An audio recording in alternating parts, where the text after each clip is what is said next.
Hello, YouTube and X. It's your main man BTM here, bringing you back to the BTM Crypto News Network. And this video is about Bitcoin Bean's new club in Vegas.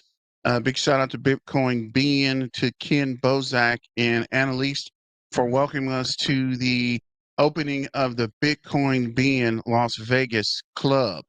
And Bitcoin Bean's kind of going to tell you about the club and why he set them up and things that are there to help support the Bitcoin maxis in the Bitcoin community.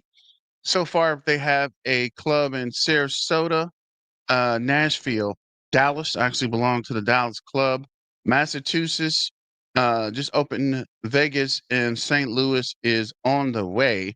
And they have a resort in El Salvador. So let me know what you guys think about the video. And as always, let's get back to the money, guys. But here is Bitcoin Bean. What a bunch of revolutionaries would meet at a pub and they would play the revolution and they would talk about the revolution and what should the country look like? What are we upset about? And what are we upset about? And how should we create a system that respects the individual sovereignty? Now, that is the most important word in the English language. Other than God is sovereignty. Because without sovereignty, you got nothing. If you are not sovereign, you are a slave at some level. And that's what these clubs are about. I want revolutionaries walking in here. I want and that's who we partner with. That young man, well, not so young, was still good looking. That's a sweat like there with a cowboy hat on. He's a revolutionary in good food. Now he actually focuses on the hamburger and beef and he's revolutionary. He's like, look, they were poison. They were poisoning us, and at the same time, they are killing our ranchers. They're wiping out our ranchers because AI, the price of everything has gone up. It ain't the ranchers getting that money, I can tell you that right now. They're barely getting by because of the system that was actually built on top of it is slowly killing the ranching system we had, which is decentralized. Our original ranching system was decentralized. And then what did they do? They come in and they centralize it under different regulations. And they have futures market that's totally went all the ranchers because they rent them in the track, just like they rent us in the track. Well, the children got try to keep the language right. We have been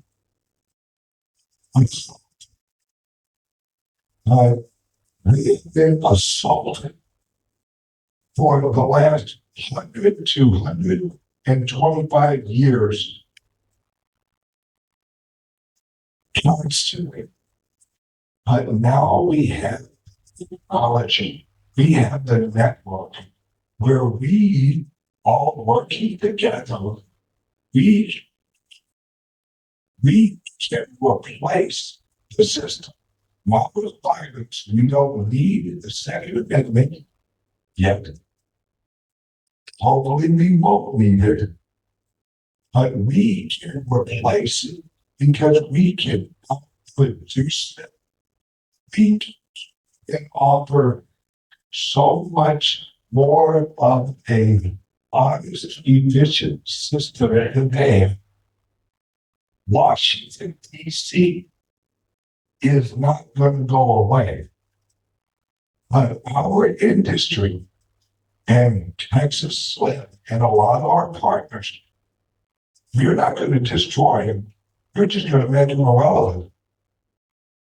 Because we are the people. We are the network. Everybody knows every Richard in America, or at least Texas, and you should be the richest man in the world. And if you're sick of your food, what do you got? Nothing. You're a rich, sick guy. Well, if we, with the most perfect money, we actually partner with him with the perfect food that God gave us to eat, it's a win-win for everybody. The problem is we've had a system that was created to make you sick and then charge you for prescriptions that did not cure your illness because it wasn't an illness, it was the food you were eating. This is a system that was created to kill us. And I will argue that point with anybody. I had several people ask, hey, why are you watching these clubs? I got one in Vegas, you got one in Florida, you got one in... Because this is the ground. Like I said on the show a while ago, we are the armory of the new war. Because it's an information war.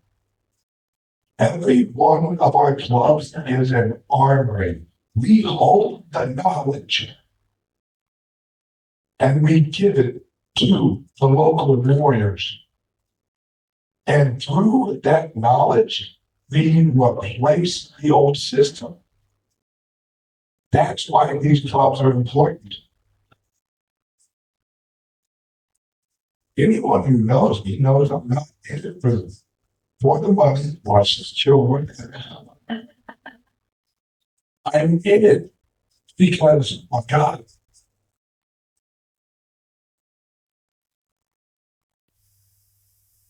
I was put here because he wanted me. And I could easily waste. I don't see this my time. I see this guy's time.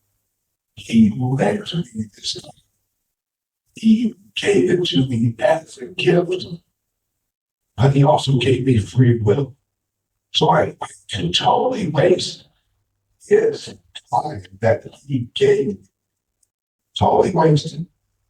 Or I could improve the world in any way I can. That's why we're all here. But you're not here to actually just be a call in the system. You're a soul. The Lord has given you your soul and said, run with it. But he did not give you the hand to run with it. I'm going to run with mine. In fact, my grandmother used, and she said this at least once a month, you're going to slide into the gates of heaven with your ass on fire and stick right behind you. They're asking you to environment. And that should be your goal. Live to help others because we were put here to serve God by serving each other. We are each a child of God. And If you look at everyone you meet as your brother or as your sister, and you love their freedom, you love their soul, all of us make mistakes. All of us screw up. But if when someone screws up, you hit them again, you're not helping them. When someone screws up and you help them, you are helping them. But that requires effort from them. What the government has actually taught people is you can screw up as much as you want. Don't worry, the government will catch you. Well, what they're doing is they're replacing your personal responsibility with their jail cell. You are as safe as can be. The warden in Washington will take care of it. All of your prison guards will take care of it.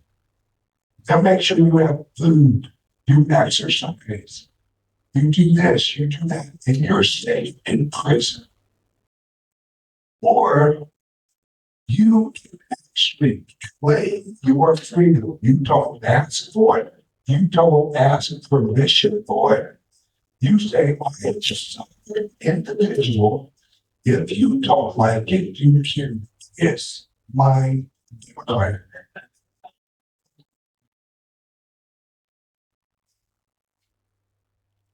Nothing against. Well, yes, there is something against someone has to testify. No, but this is what the clubs are about. We're about freedom.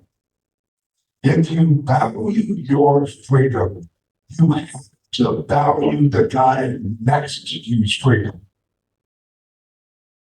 Because if there's an opportunity to enslave him or her, they just haven't got to you yet. And that will happen.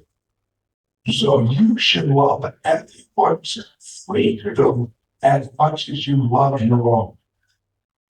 Because we're all linked. What happens to one of us happens to all of us. And that's what all the governments have done. They have separated us. Oh, you're black, you're white, you're gay, you're straight, you're Asian, you're this, you're a conservative, you're a Democrat, you're this, you're that, you're that.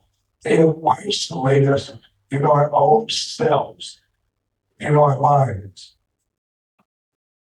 You can't hate anybody and love God. Sorry, doesn't work that way. And you have to look at it as a child of God. You can argue, you can disagree with what they say, but you have to love their freedom to say it. Because each one of us has a road to God. I don't know Jay's. He doesn't know mine. I don't know yours. You don't know mine. You know who does? God. That's why everyone that I go with, I love them on their road.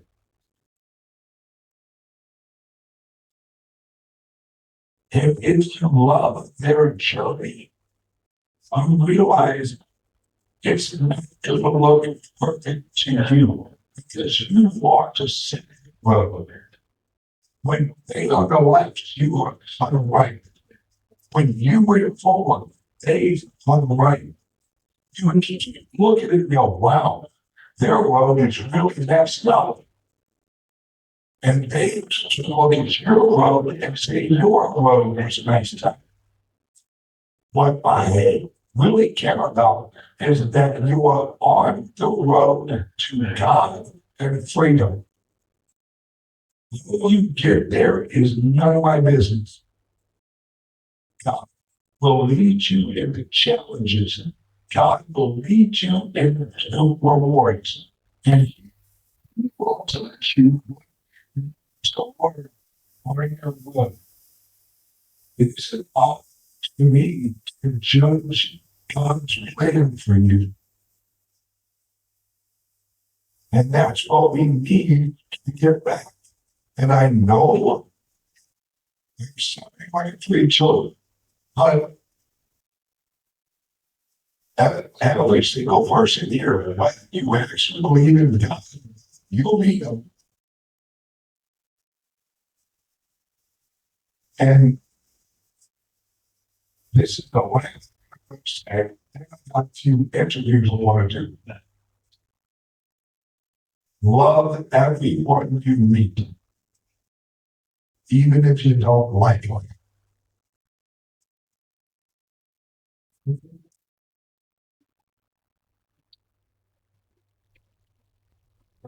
Yeah.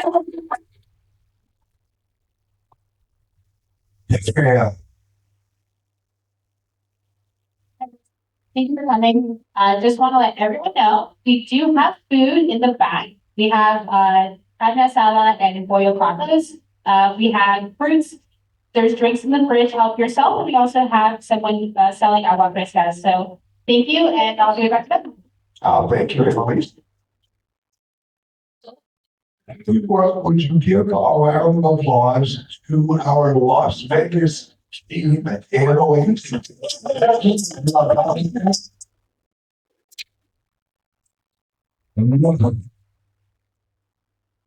Let's just say, what they know is what white balls in the floor with a couple of lungs.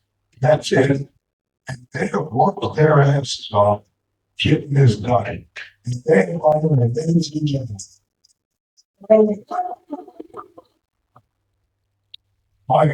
Now, the first interview that this is kind of a surprise because I actually talked to so much. Excuse me, Mr. Porter. Would you come out here, please?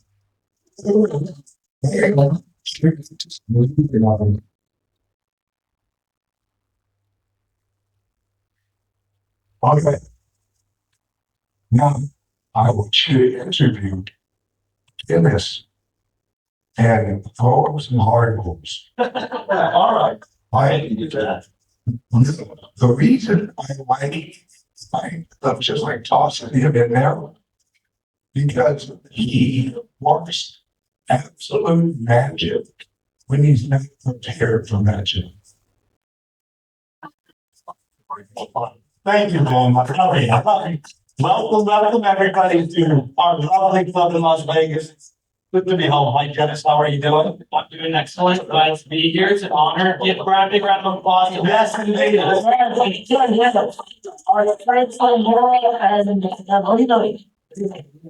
Okay, so first off, for me, guys, it's just good to be home.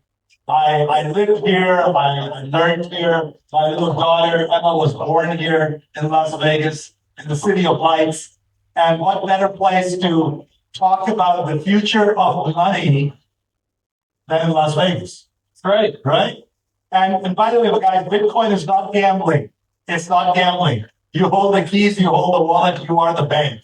You're sovereign. So, Dennis, first question, an easy soft layup. Bitcoin is obviously the dominant crypto. The world is moving to digital money. What are your thoughts on how quickly this reshaping of the digital economy and digital money is going to take place from your perspective from Washington? Well, it's happening at an accelerated rate. You know, we're seeing with the current administration, it's a wide open door on wanting to work on Bitcoin and really the digital asset ecosystem. And for those of you that might not be familiar with me, I work very actively at the political level. So I meet with lawmakers and regulators to educate them about Bitcoin, why it matters, why it's important. I've been doing that for almost 4 years straight now. And we've had a lot of success. We've been the first organization in history to pass a strategic Bitcoin reserve bill into law. We did that at the state of New Hampshire. And then we were heavily involved in Arizona and one of our lake divisions in Texas. And we also had our Bitcoin rights bills, which how many people here self-custody of Bitcoin? How many people here self-custody? So we actually passed multiple bills in multiple states protecting the right to self-custody for now 20 million Americans. We have to make sure that we protect the right to self-custody, because and that's something that can be taken away from them. You know, they talk a lot about our Constitution, and that was referenced here quite a bit. Something that would, you know, protect that right. But we need to be extra secure in making sure that you're going to continue self-custody the Bitcoin. And it's been exciting to see that we've seen this adoption, not only at the state level, but now we're actually having these conversations at the federal level as well, to be able to make sure that you as an individual, and that was brought up a bunch of times too, it's critical that we remember that Bitcoin is highly focused on enhancing the individual experience, enhancing your ability to transact, enhancing your ability to save you in the future, and being totally self-sovereign when we do that. So we've seen not only the Republican Party, but even a lot of Democrats. You know, we have mentioned a few negative connotations around some Democrats here, but Democrats are coming around this as well, and understanding the importance of Bitcoin and also the broader digital asset ecosystem. So Bitcoin certainly brings sovereignty. It is also borderless, right? I mean, no one country owns Bitcoin. How important is it for the US to take a leadership role? And, you know, Michael Saylor talks about not just, you mentioned strategic Bitcoin reserve, but to get to that critical number that the US should hold X%. How important is that? Are we making good progress towards that goal? And is US going to become the stronghold of the Bitcoin and the digital currency reserve? I mean, I absolutely believe that we will. We're on that.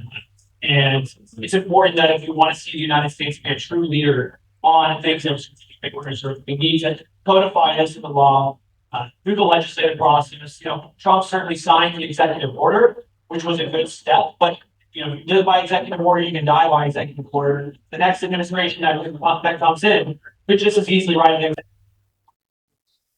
order. So we need to codify the laws, and something that Senator Wallace's office is working extensively on. We have been very supportive of that effort.